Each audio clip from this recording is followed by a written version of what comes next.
மிளகு வடை மாலை பண்ண போகிறோம். ஆஞ்சநேயருக்கு எப்படி செய்யலான்னு பார்க்கலாம் வாங்க. தோல் உளுத்தம்பருப்பு ஸ்ப்ளிட் பண்ணது, இது 3 கப்பு எடுத்துருக்கேன். இதை 2 மணி நேரம் இதை நல்லா அலம்பிட்டு தண்ணீர் விட்டு 2 மணி நேரம் நல்லா முழுகிறபடி வச்சு அதுக்கப்புறம் கிரைண்டரில் நம்ம வடைக்கு அரைக்கிற மாதிரி அரைக்கணும். உப்பு போட்டு மிளகு வடைக்கு மாவு அரைக்கணும்.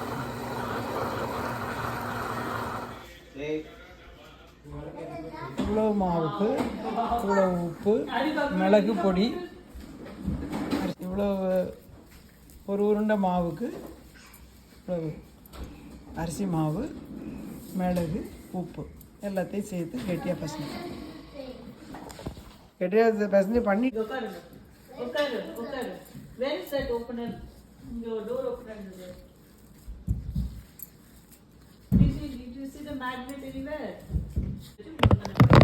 கொஞ்சமாக நெய்,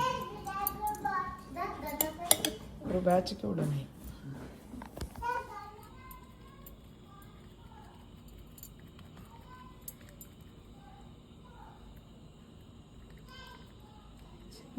ரொம்ப ரொம்ப ஸ்வீட் வாய்ஸ்.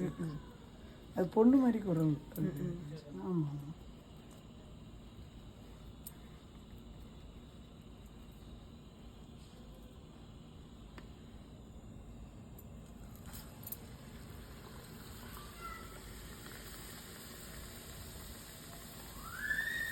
மாதிரி லைட்டாக தச்சு